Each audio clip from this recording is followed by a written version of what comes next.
excellence in playwriting. Welcome, congratulations. Oh, thank you so much. The first question I have is, what prompted you to write Shylock Beard, and what concerns or issues were at hand when you began working on it? Shylock's Beard actually comes out of another project that I had done.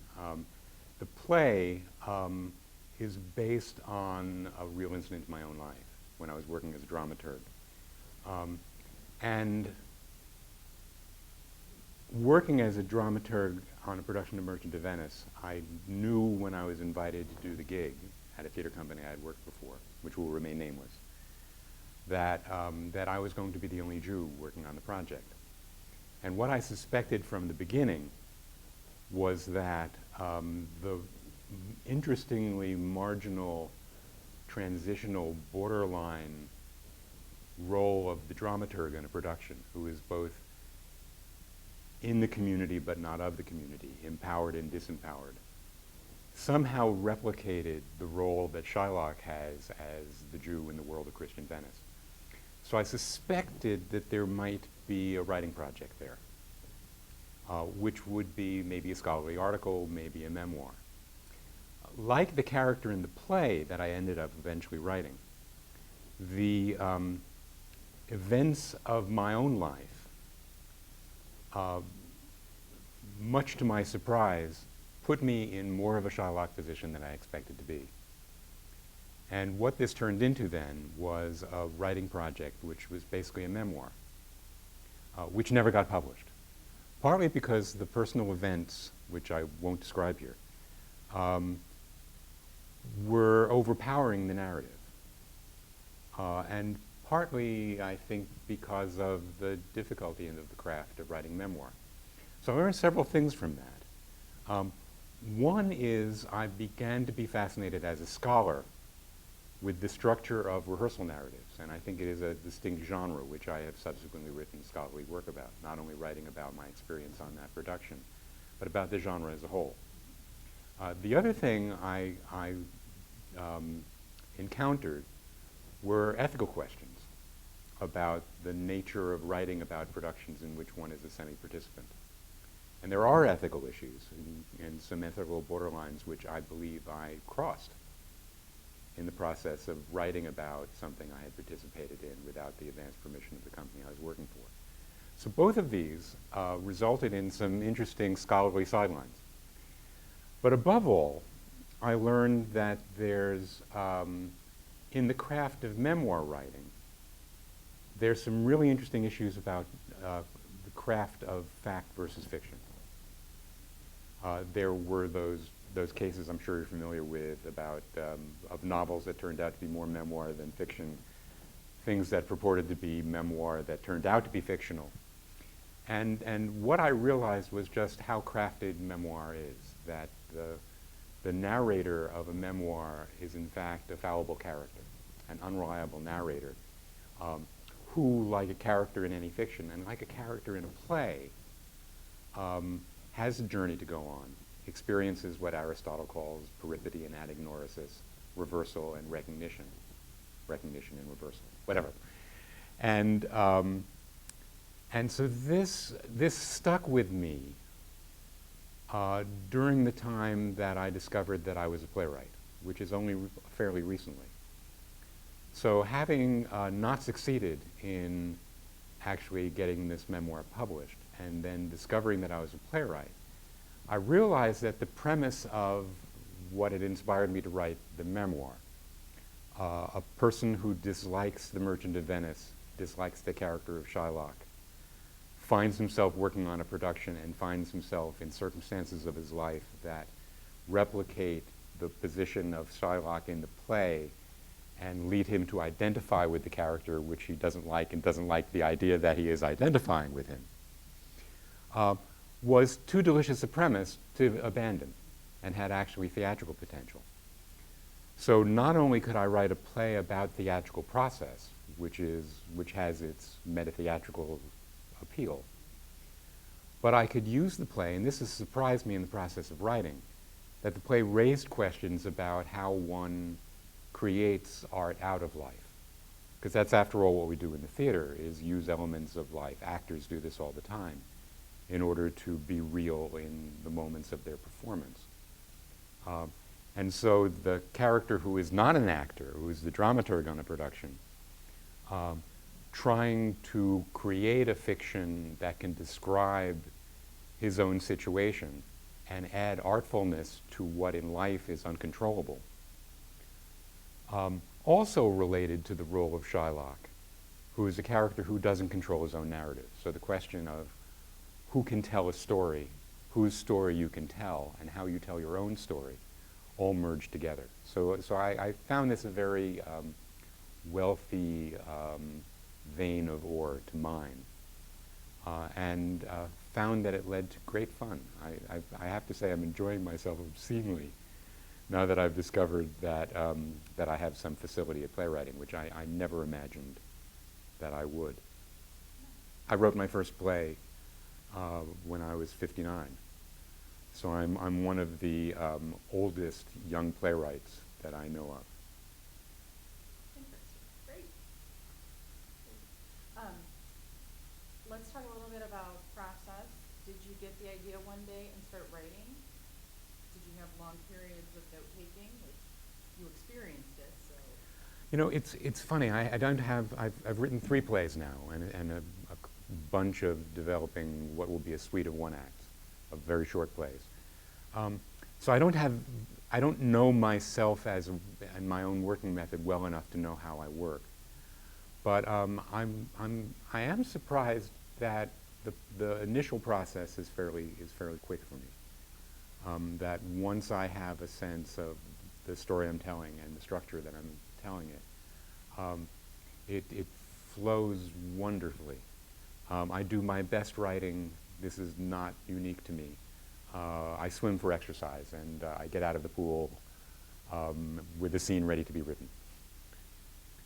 So the initial drafting is actually, I wrote this play, I wrote what became my next play, the initial draft in 3-4 weeks, and then spend a lot of time crafting it. My primary experience as a theater scholar and my experience as a dramaturg, though not as a new play dramaturg, I think helps me in the much more important phase of playwriting, which is rewriting. To ask the questions that a dramaturg asks of an old script or of a new script, which is what story is being told and how is the craft of theater being used to tell the story, is the same question that a writer asks him or herself in the process of rewriting. You're able to look at both sides. Absolutely, absolutely. And I'm in dialogue with very good readers and very good mentors. I'm very fortunate in that. The curious thing is that my discovery that I was a playwright came out of what is effectively a dramaturgical exercise. As a scholar of, among other things, Shakespeare and performance, I like seeing how a script, canonical script, takes different forms. And when I study it and when I teach it, I'm much more interested in theatrical, histrionic, and particularly directorial and design interventions into a play and performance than rewrites. So if you gave me a choice of studying, say, interesting, directorially manipulative and innovative productions of Hamlet versus a play that is a riff on Hamlet, say Rosencrantz, Guildenstern are Dead, I would much rather write about the directorial intervention. But my first effort of playwriting was looking at a script that I had an idea about for which a directorial intervention was insufficient. For me to reshape the script in the way I wanted to would actually require a rewrite. And that if anyone was going to do the rewrite, it was going to be me. The play in question is Ibsen's Peer Gynt, which because of one crucial scene in the play, I sensed that it was a story that I could tell not as a young man in Scandinavia in somewhere in the early mid-19th century, intersecting with Scandinavian and Norwegian folklore, but as a play set in a late 19th century Jewish shtetl in Eastern Europe, in dialogue with Jewish folktale and Jewish mysticism and Jewish theology, and ultimately Jewish history. So what I did was not to look at the script. I taught the script so often that I knew the basic episodes very well, and I knew how they functioned in relation to what story Ibsen was telling in his play. So what I could do dramaturgically is ask the same questions. If I had an episode that had that event in it, how could I use that event to tell the modified story that I was telling, which bore some relationship, but not an identical relationship to the story that Ibsen was telling in the original play? And by not looking at the original, I wasn't restrained by questions of fidelity to an original text or translation. It wasn't an act of translation, it was an act of reimagining.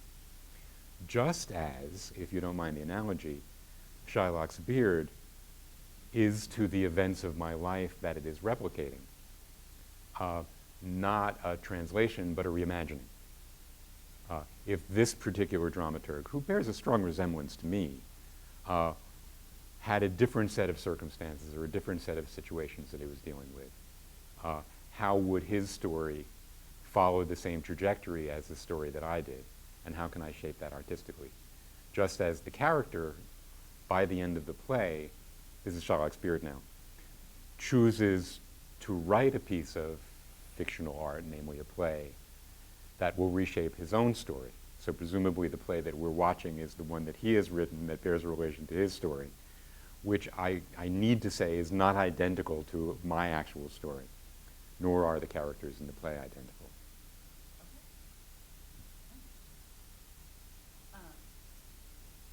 What are you hoping to get from the stage reading of Shylock's beard? You know, as a novice playwright, as a relatively novice playwright in my advanced age, I'm learning how to learn.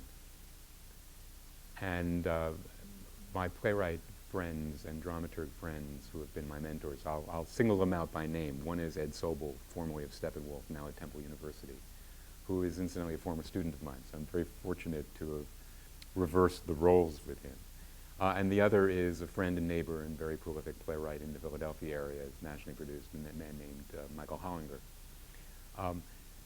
They warned me at the first reading of my first play, it was in Michael's living room, that I wouldn't be able to learn from that as I would eventually, because it was so thrilling. And it is thrilling to hear and to see actors embody the characters that you have created, and to speak the words that you have written for them. And it was a thrill. But since then, I think I'm learning to learn from what the actors discover and the questions and doubts that actors have. And I'm learning how to learn from audience response. So this is a play that's undergone a great number of rewrites. Undoubtedly will again, has not yet received a professional production. So I'm still at the learning stage, eager to see how the pieces fit together, eager to see not just what the actors do with it, but what the actors struggle with, and what they need to have explained to them, or what they need to be helped with to find the arc of their own characters and the springboards for their characters' actions and emotions. And in answering the questions, I realize what I have done and what I still need to do with the script. So I'm learning how to learn. Just one last question. I know that you have another play in the works.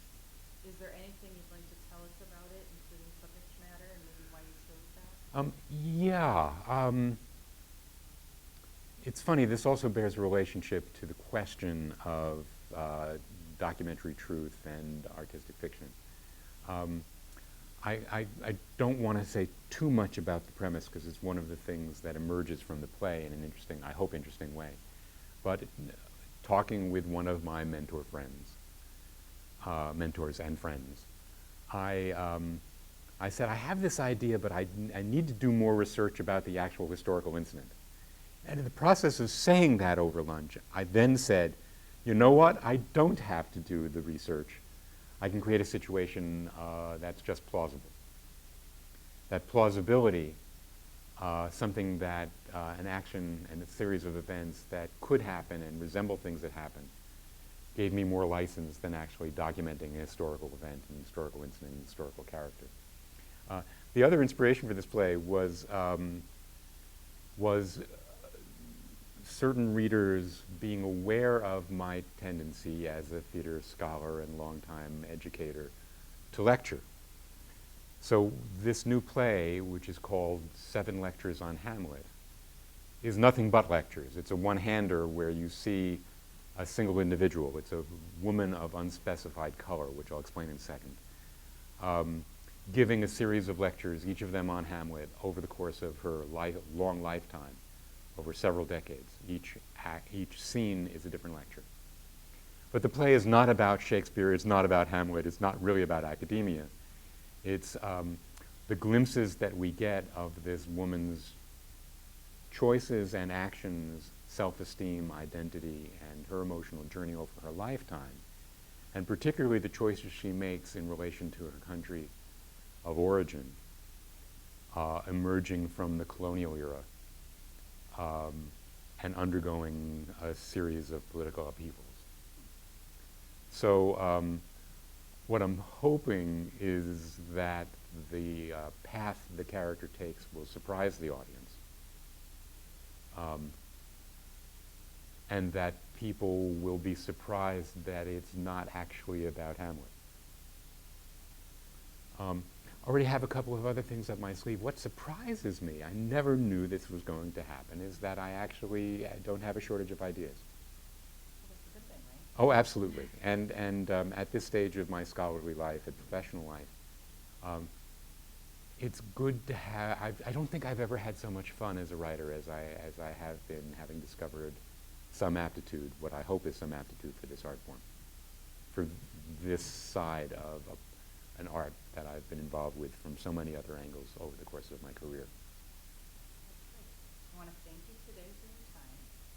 I want to, on behalf of ATHE, I'm sure we look forward to seeing more from you in the future, and wish you luck with the reading of Shylock's Fear. Thank you so much. Congratulations on the award. Thanks, I appreciate that.